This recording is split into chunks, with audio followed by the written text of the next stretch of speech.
الحمد لله نحمده ونستعينه ونستغفره ونؤمن به ونتوكل عليه ونعوذ بالله من شرور أنفسنا ومن سيئات أعمالنا من يهده الله فلا مضل له ومن يضلله فلا هادي له ونشهد أن لا إله إلا الله وحده لا شريك له ونشهد أن سيدنا ومولانا محمدا عبده ورسوله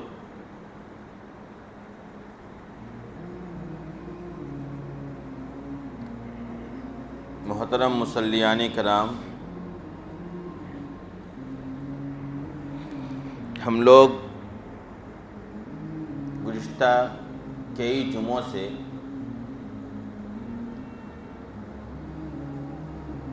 خلفائے راشدین کی سوانح، ان کی سیرت کے عنوان سے گفتگو کر رہے ہیں، اور اس سلسلے میں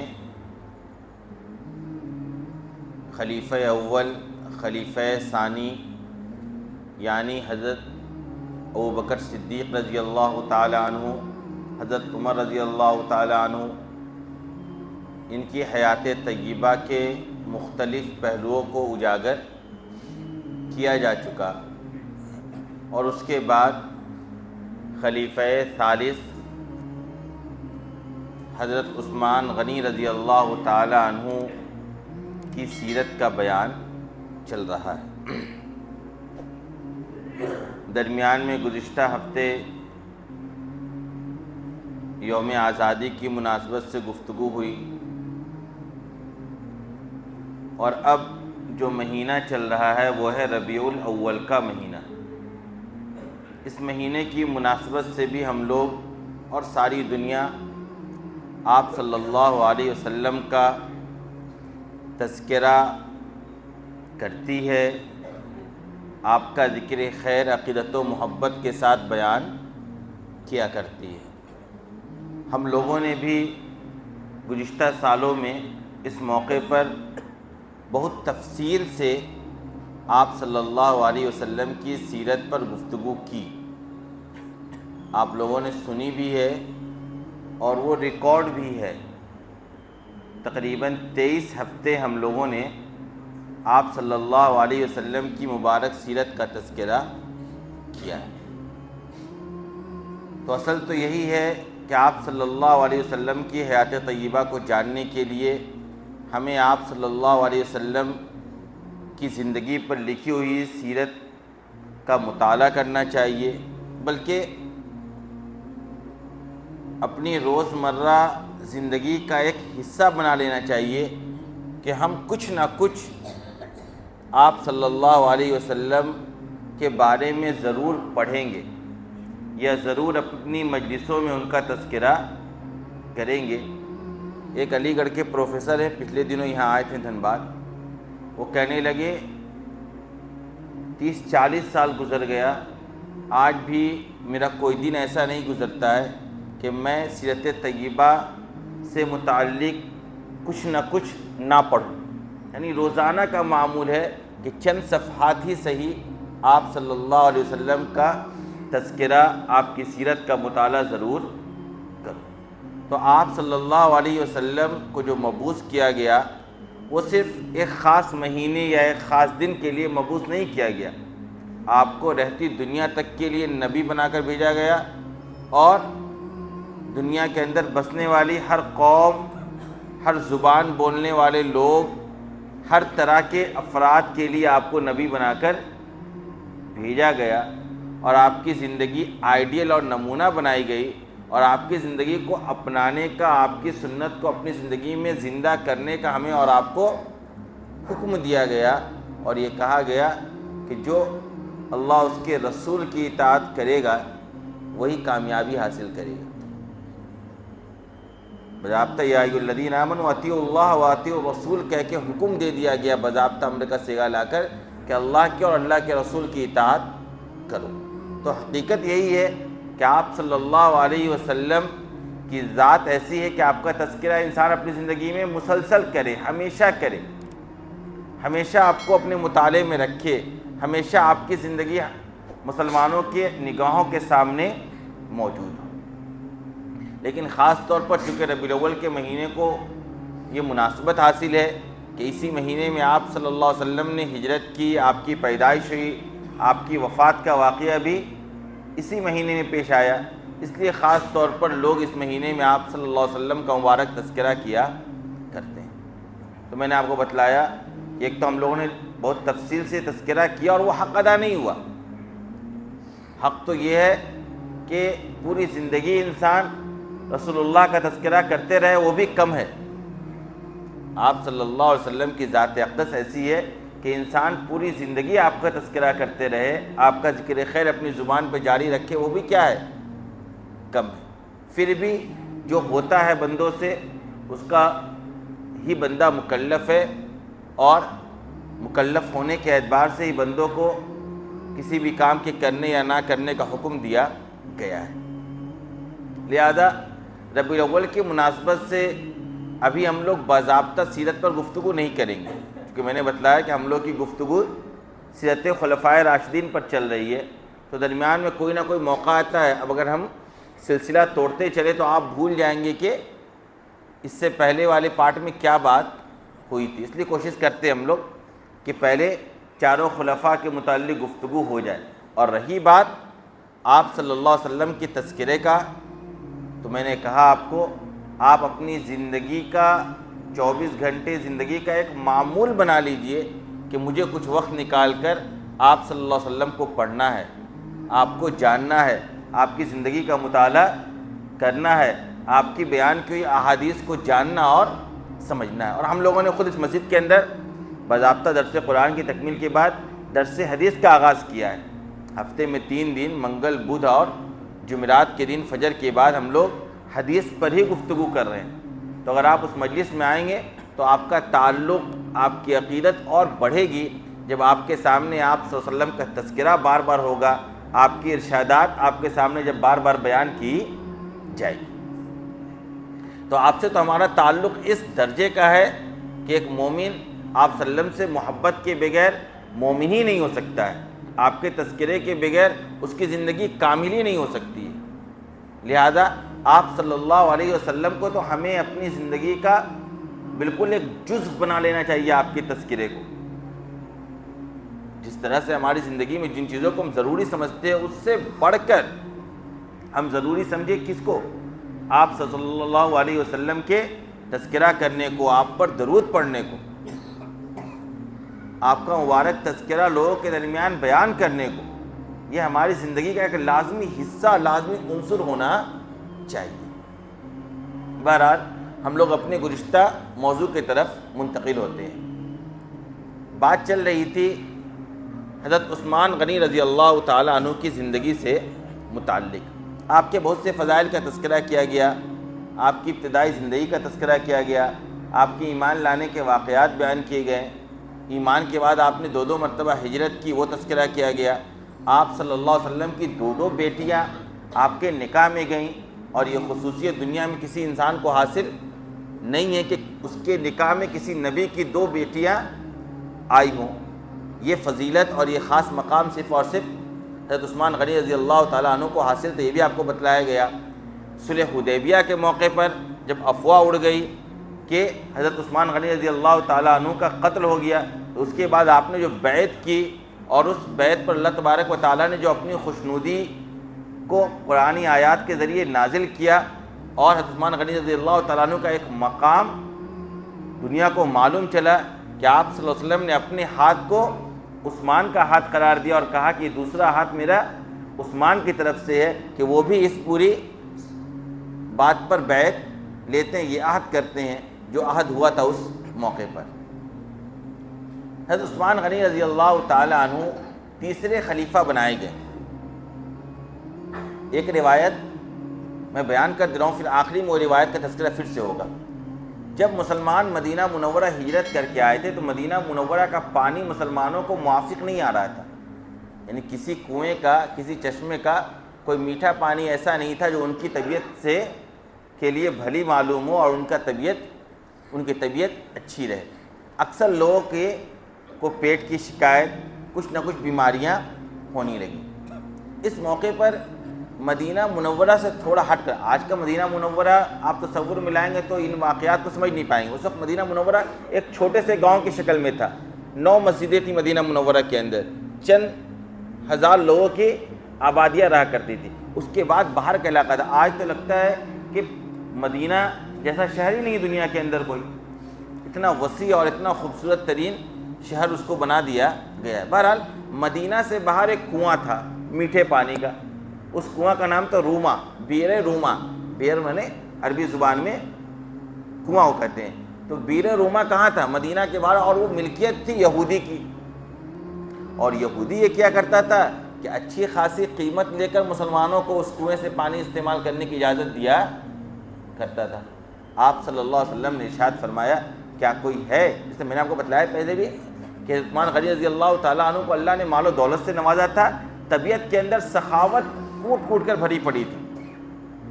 آپ لوگوں پر خرچ کرنے کو لے کر، اسلام کے اللہ کے راستے میں خرچ کرنے کو لے کر بہت آگے بڑھے ہوئے تھے۔ یہ آپ کی فضیلت اور آپ کی خاصیت تھی۔ طبیعت کے اندر نرمی تھی، اس کی وجہ سے تعلقات بھی آپ کے بہت وسیع تھے۔ آپ صلی اللہ علیہ وسلم نے ارشاد فرمایا کہ کیا کوئی ہے جو اس یہودی کا کنواں خرید کر مسلمانوں کے لیے وقف کر دے، کیونکہ مدینہ میں پینے کے لیے میٹھا پانی نہیں تھا۔ حضرت عثمان غنی رضی اللہ تعالیٰ عنہ نے ارادہ کیا اور جا کر آپ نے اس یہودی سے بات کی کہ ایسا کرو کنواں تم میرے ہاتھ بیچ دو۔ یہودی کنواں بیچنے پر راضی نہیں ہوا، ہاں اس بات پر راضی ہوا کہ ایک دن پانی آپ لوگ لے لیں، ایک دن میں اپنا پانی بیچوں گا، میں استعمال کروں گا، میں جس کو چاہوں دوں گا، میں فروخت کروں گا، اور ایک دن آپ کے لیے اجازت ہوگی۔ چنانچہ یہ معاہدہ طے ہوا تقریباً 12,000 درہم پر۔ 12,000 درہم دے کر عثمان غنی رضی اللہ تعالیٰ عنہ نے گویا آدھا کنواں یہودی سے خرید کر مسلمانوں کے لیے آپ نے وقف کر دیا کہ مسلمان اس کا استعمال کرے، سب کے لیے جائے تو سب اپنے لیے میٹھا پانی کا انتظام کر لیں۔ اب ہوا یہ کہ مسلمان جب جایا کرتے تھے، جس دن اپنی باری ہوتی تھی تو بھر بھر کر پانی 2 دن کا لے آیا کرتے تھے۔ اب دوسرا دن یہودی خالی ہاتھ بیٹھا ہے، کس کے ہاتھ بیچے گا؟ جن مسلمان غریب مسلمانوں کے ہاتھوں بیچا کرتا تھا وہ تو 2 دن کا پانی لے کر ایک ہی دن چلے جاتے تھے۔ تو آخر کار اس نے یہ رضامندی کا اظہار کیا کہ میں پورا کنواں بیچنا چاہتا ہوں۔ چنانچہ 8,000 درہم اور دے کر، تقریباً 20,000 درہم دے کر عثمان غنی رضی اللہ تعالیٰ عنہ نے وہ کنواں یہودی کا خریدا بیر روما اور مسلمانوں کے لیے وقف عام کر دیا، اور مسلمانوں کے لیے میٹھا پانی کا آپ نے مدینہ منورہ کے اندر انتظام فرما دیا۔ آپ وسلم نے ارشاد فرمایا تھا کہ جو یہ کرے گا اس کے لیے جنت ہے۔ پھر اسی طریقے سے مسجد نبوی کی توسیع کا معاملہ آیا۔ چھوٹی سی مسجد تھی پہلی، ابھی آپ جائیے گا تو ریاض الجنہ کا بھی مجھے لگتا ہے شروع کا جو حصہ ہے اس کے بعد، یعنی آج آپ باب السلام سے ان کریں گے تو باب السلام سے لے کر باب البقیع تک نکلنے کا پورا حصہ مسجد نبوی نہیں تھا، اس کا بھی ممبر رسول سے لے کر باب البقیع تک کا جو حصہ ہے جس میں آپ صلی اللہ علیہ وسلم کا حجرہ بھی ہے، وہ حصہ مسجد نبوی تھا، جس کو ریاض الجنہ بھی کہا جاتا ہے، جنت کا ٹکڑا جس کو قرار دیا گیا۔ مسجد اتنی بڑی تھی۔ اب دن بدن اسلام کے آغوش میں نئے نئے صحابہ اسلام لا کر داخل ہوتے چلے جا رہے تھے اور مسجد تنگ پڑ رہی تھی، تو مسجد کو وسیع کرنے کی ضرورت پڑی۔ بغل میں ایک مویشی خانہ تھا، آپ صلی اللہ علیہ وسلم نے ارشاد فرمایا کوئی ہے جو اس مویشی خانہ کو خرید کر مسجد نبوی کے لیے وقف کر دے۔ عثمان غنی رضی اللہ تعالیٰ عنہ تیار ہو گئے اور آپ نے اس مویشی خانے کو خریدا اور اس کو مسجد نبوی کے لیے وقف کر دیا۔ مسجد کو وسیع کر دیا گیا، نمازیوں کے لیے جگہ کی فراوانی پیدا ہو گئی۔ اس طریقے سے جب بھی اسلام کو ضرورت پڑی اور عثمان غنی رضی اللہ تعالیٰ عنہ نے آگے بڑھ کر اپنا مال خرچ کر کے سامان خریدا اور مسلمانوں کے لیے آپ نے وقف عام کیا۔ یہ تو آپ صلی اللہ علیہ وسلم کی زندگی میں ان کے جو اعمال تھے اس کا تذکرہ ہو رہا تھا۔ میں نے آپ کو بتلایا آپ صلی اللہ علیہ وسلم کے انتقال کے بعد حضرت ابوبکر صدیق رضی اللہ تعالیٰ عنہ خلیفہ بنے۔ ان کے خلیفہ بننے کا واقعہ میں نے آپ کو بتلایا پورا۔ اس کے بعد حضرت عمر رضی اللہ تعالیٰ عنہ خلیفہ بنے۔ حضرت عمر رضی اللہ تعالیٰ عنہ کا انتخاب اپنی زندگی میں حضرت ابوبکر صدیق رضی اللہ تعالیٰ عنہ نے کر دیا تھا کہ میرے بعد عمر خلیفہ ہوں گے۔ جب عمر رضی اللہ تعالیٰ عنہ کا دلدوز شہادت کا واقعہ پیش آیا، جس میں تقریباً 4-5 دن کو وقت ملا، 26 جمادی الاولیٰ میں نہیں 26 ذی القعدہ ذی الحجہ، سب 26 ذی الحجہ کو آپ کو زخمی کیا گیا، 1 محرم میں آپ کی شہادت مطلب آپ انتقال کیے، یہ 4-5 دن آپ کو موقع مل گیا تھا عمر رضی اللہ تعالیٰ عنہ کو۔ اس دوران عمر رضی اللہ تعالیٰ عنہ سے بھی لوگوں نے یہ مطالبہ کیا کہ آپ بھی اپنے بات کے لیے کسی کو امیر منتخب کر دیں، لیکن عمر رضی اللہ تعالیٰ عنہ نے امیر منتخب نہیں کیا۔ آپ نے یہ کیا کہ آپ نے 6 لوگوں کی ایک ٹیم بنا دی، 6 لوگوں کی ایک ٹیم بنا دی، جس میں آپ نے حضرت عثمان غنی رضی اللہ تعالیٰ عنہ کو رکھا، حضرت علی رضی اللہ تعالیٰ عنہ کو رکھا، حضرت طلحہ رضی اللہ تعالیٰ عنہ کو رکھا، حضرت زبیر ابن عوام رضی اللہ تعالیٰ عنہ کو رکھا، حضرت سعد ابن ابی وقاص رضی اللہ تعالیٰ عنہ کو رکھا، اور حضرت عبد الرحمن ابن عوف رضی اللہ تعالیٰ عنہ کو رکھا۔ عبد الرحمن بن عوف رضی اللہ تعالیٰ عنہ بھی بڑے مالدار صحابی تھے، ان کی بھی سخاوت مشہور، بڑے تاجر تھے اور بڑے صاحب الرائے پرسنالٹی کے مالک تھے، ان کی رائے کی ایک اہمیت تھی، ان سے مشورہ کیا کرتے تھے لوگ۔ آپ کو یاد ہوگا حضرت ابوبکر صدیق رضی اللہ تعالیٰ عنہ نے بھی عبد الرحمن بن عوف رضی اللہ تعالیٰ عنہ سے مشورہ کیا تھا حضرت عمر رضی اللہ تعالیٰ عنہ کو خلیفہ بنانے کو لے کر۔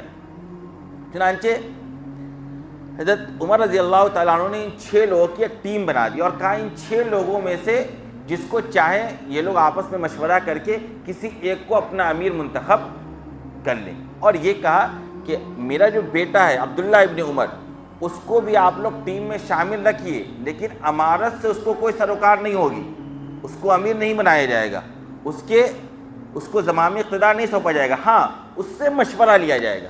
یہ آپ نے ایک اپنے بیٹے کے بارے میں یہ بات بھی آپ نے کہہ دیا، سلسلہ ختم کر دیا کہ میرے باپ کے بعد بیٹا ہی بنے۔ یہ جو ایک تسلسل چلا رہا دنیا کے اندر، اس کو اسلام نے پسند نہیں کیا ہے، اسلام نے اس کو پسند نہیں کیا ہے کہ کوئی تسلسل خاندانی یارہ داری چلے کسی بھی جگہ پر، اس کو اسلام نے پسند نہیں کیا۔ بہرحال 6 لوگوں کی جو ٹیم بنائی گئی، اب ان 6 لوگوں کی ذمہ داری تھی کہ کسی ایک کو امیر منتخب کر لیا جائے۔ حضرت عبد الرحمن ابن عوف رضی اللہ تعالیٰ عنہ نے بہت طویل گفتگو کرنے کے بعد، آپس میں مشورہ کرنے کے بعد، پہلے 3 لوگوں نے دستبرداری کا اظہار کیا، پھر وہ خود ہٹ گئے، پھر 2 لوگ بچے علی اور حضرت عثمان، پھر دونوں نے اختیار دے دیا حضرت عبد الرحمن جو فیصلہ کر دیں گے وہ کیا جائے گا۔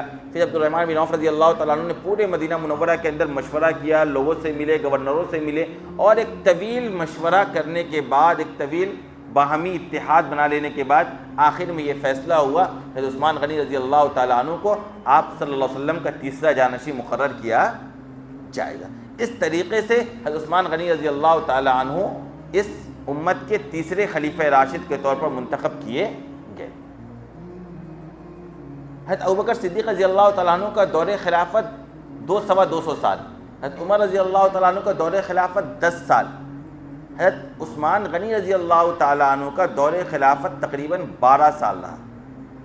کتنے سال رہا؟ 12 سال رہا۔ حضرت عثمان غنی رضی اللہ تعالیٰ عنہ کی عمر بھی کافی ہو چکی تھی جب آپ کو خلیفہ بنایا گیا، تو آپ کی عمر ایک روایت کے مطابق 68، ایک روایت کے مطابق 70 ہو چکی تھی، اور آپ کی شہادت کا واقعہ ہو رہا 80 یا 82 سال کی عمر میں۔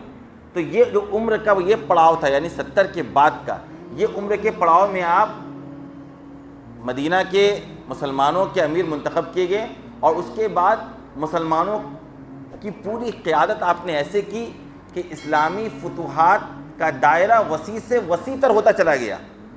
ایسا نہیں تھا کہ جہاں حضرت عمر رضی اللہ تعالیٰ عنہ چھوڑ کر گئے وہیں پر معاملہ رک گیا، نہیں، بلکہ لوگ کہتے ہیں کہ ایشیائی ممالک تک دعوت اسلام حضرت عمر رضی اللہ تعالیٰ عنہ کے دورے پہنچا ہے۔ اور آپ کے بیٹے کا تو لوگوں نے کل میں ایک بیان میں سن رہا تھا، میری تحقیق بھی نہیں، کہ سینٹرل ایشیا میں ایک جگہ پر ان کے بیٹے کی قبر بھی ہے، یعنی وہاں تک ان کے بیٹے پہنچے، یعنی دور دراز علاقوں تک اسلام پہنچا آپ کے دور میں، اور اسلام نے ترقی کی۔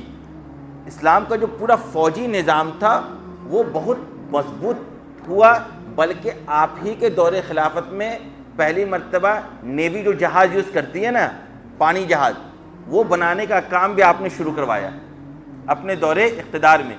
مسلمانوں کے لیے بحری بیڑا کی پوری تیاری آپ نے کروائی، اور مصر میں غالباً یہ کام آپ نے شروع کروایا کہ مسلمانوں کے لیے کیا ہو، بحری جہاز ہو جو کسی جنگ وغیرہ میں کام آئے۔ حضرت عثمان غنی رضی اللہ تعالیٰ عنہ نے اپنے دور خلافت میں مسجد نبوی کی دو بار توسیع کروائی۔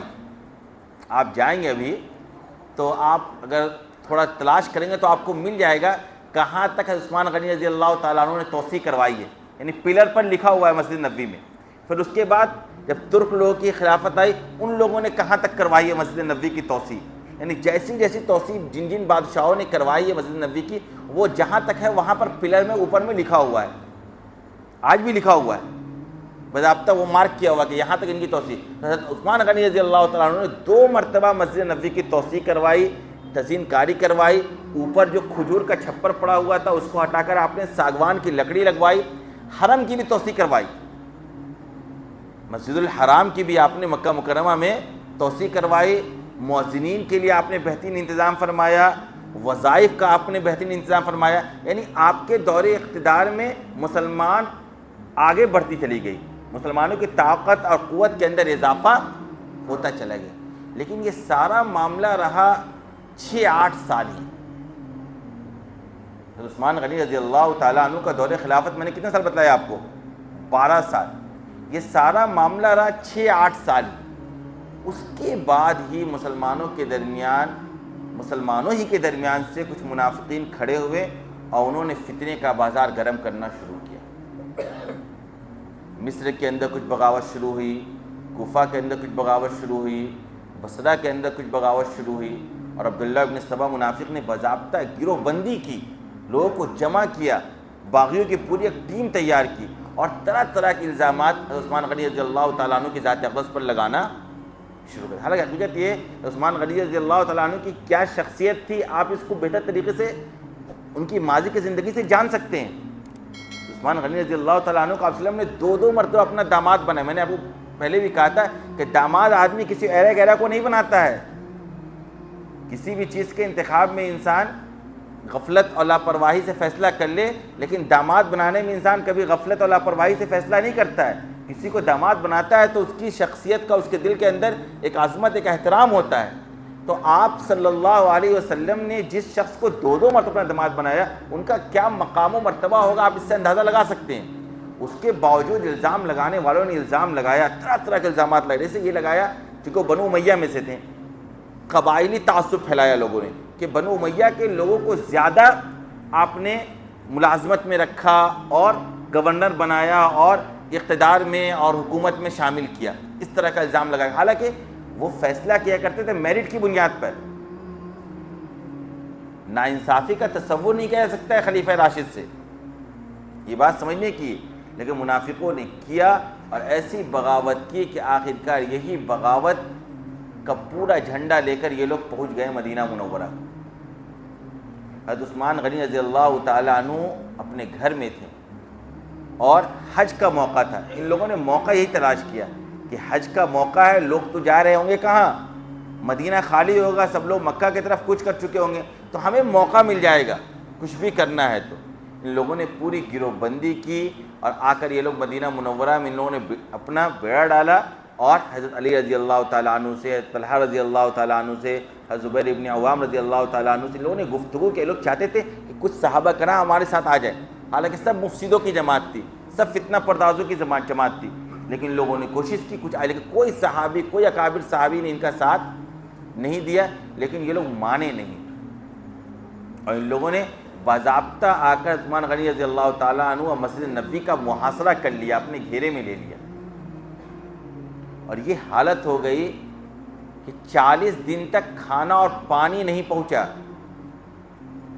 وہ عثمان جس نے مدینہ منورہ میں بسنے والے مسلمانوں کے لیے کنواں خرید کر میٹھا پانی وقف کیا تھا، اسی عثمان پر اسی مدینہ کے اندر پانی کا بندی ہوئی، پانی پانی کے لیے ترسایا گیا۔ اس طرح کے حالات ان لوگوں نے پیدا کر دیے مدینہ منورہ کے اندر، اور بار بار صحابہ کرام آپ سے مشورہ کیا کرتے تھے، آپ کو جا کر کہا کرتے تھے کہ آپ اجازت دیجیے ہم ان کے خلاف تلوار اٹھائیں، اور ایک بڑی فوج کے آپ مالک تھے۔ میں نے کہا نا اسلامی سلطنت بہت وسیع ہو چکی تھی، فوج کی بڑی تعداد تھی، مضبوط فوج کی تعداد تھی، بہادر فوجوں کی تعداد تھی. آپ چاہتے تو منٹوں میں ان باغیوں کا خاتمہ کر سکتے تھے. ان کے خلاف جہاد کا آرڈر دے کر ان سب کو آپ موت کی گھاٹ اتار سکتے تھے. لیکن حضرت عثمان غنی رضی اللہ تعالیٰ عنہ کی شرافت، آپ کی نرمی، آپ نے کہا میں کبھی ایسا خلیفہ نہیں بننا چاہتا ہوں، پہلا انسان نہیں بننا چاہتا ہوں، پہلا امیر نہیں بننا چاہتا ہوں جس کے ہاتھوں سے مسلمانوں کا ہی خون بہے، جس کے حکم سے مسلمان ایک دوسرے کے کیا ہوں، برسرے بیکار ہو. حضرت عثمان غنی رضی اللہ تعالیٰ عنہ نے صبر سے کام لیا. اور اس دوران 40 دن جب ناکہ بندی رہی تو آپ اکثر باہر آیا کرتے تھے اور چھت سے خطبہ دیا کرتے تھے. ان کو آپ ان کو خطبہ دیا کرتے تھے. کچھ آپ کہتے تھے کیا میں وہ عثمان نہیں ہوں جس نے پانی خرید کے وقف کیا تمہارے لیے، پینے کا پانی نہیں تھا؟ کیا میں وہ عثمان نہیں ہوں جس نے مسجد نبی کے لیے زمین خرید کر وقف کیا؟ وہ کہتے ہیں سب ٹھیک ہے، لیکن ان کے خلاف ایک قسم کی بغاوت، ایک قسم کی عداوت، ایک قسم کی دشمنی ان کے دلوں کے اندر پیدا ہو گئی تھی.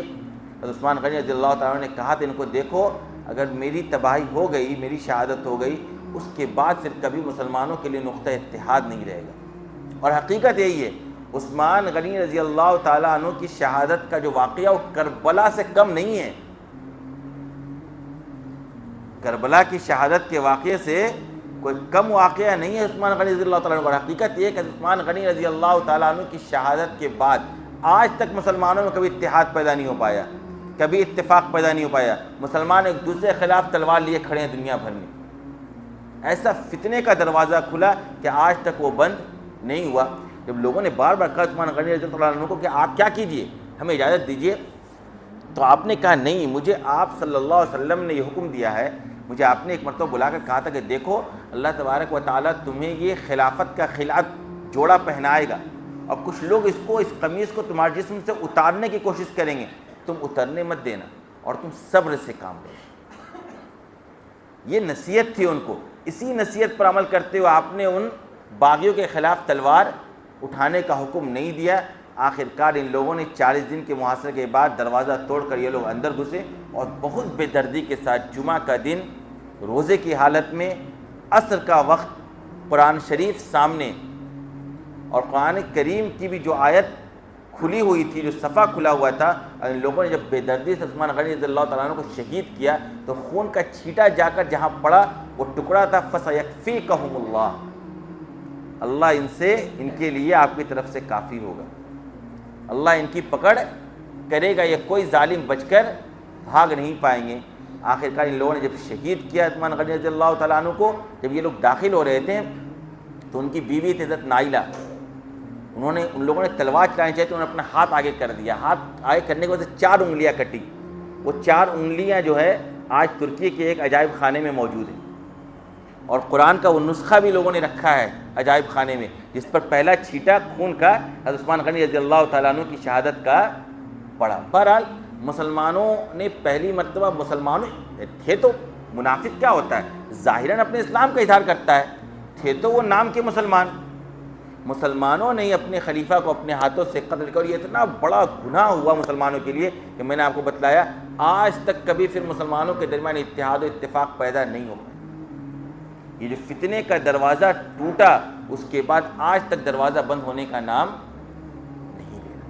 تو یہ باغیوں کی جماعت تھی. یہ بہت آخری 4 5 6 سال 8 سال 4 سال ان کی خلافت کا، یعنی 7 8 سال کے بعد 12 سال خلافت رہی، 4 5 سال بہت زیادہ انتشار کا دور رہا. اور اس کے بعد سے پھر انتشار ایسا شروع ہوا کہ آپ کو پتہ ہے علی رضی اللہ تعالیٰ عنہ کا جب سیرت بیان ہوگی تو اس میں تفصیل سے آئے گا. اس کے بعد ہی صحابہ ایک دوسرے سے جنگ جمل کا موقع ہوا، جنگ صفین کا موقع ہوا. یہ سارا معاملہ یہی سے شروع ہوا کہ حضرت عثمان غنی رضی اللہ تعالیٰ عنہ کے قاتلوں کا قصاص لینا ہے یا نہیں لینا ہے. حضرت عائشہ رضی اللہ تعالیٰ عنہ کی رائے تھی کہ پہلے قصاص لیا جائے پھر کچھ کام ہوگا، پہلے بدلہ لیا جائے. حضرت علی رضی اللہ تعالیٰ عنہ وغیرہ کی رائے تھی کہ نہیں، پہلے کیا کیا جائے، اقتدار کو سنبھال لیا جائے، ملک کے اندر امن پیدا کر لیا جائے، جو انتشار پھیلا ہوا اس کو روکا جائے، پھر قصاص کے بارے میں فیصلہ کیا جائے گا. یہ آپسی اجتہادی اختلاف تھا. اسی اختلاف کی بنیاد پر جنگیں ہوئیں اور پھر جو آگے پورا سلسلہ شروع، ایسا انتشار کا مدینہ منورہ میں ماحول ہو گیا کہ آپ سمجھیے پہلی مرتبہ حضرت علی رضی اللہ تعالیٰ عنہ جیسے خلیفہ کو مدینہ منورہ چھوڑ کر کوفہ جا کر اپنا دارالخلافہ بنانا پڑا. اب تک دارالخلافہ، دارالحکومت کون سی جگہ تھی؟ مدینہ منورہ تھی. آپ نے یہیں سے حکومت کی، خلیفہ اول نے اس حکومت کی، خلیفہ ثانی نے اس حکومت کی، خلیفہ ثالث نے حکومت کی، لیکن علی رضی اللہ تعالیٰ عنہ یہاں سے حکومت نہیں کر پائیں.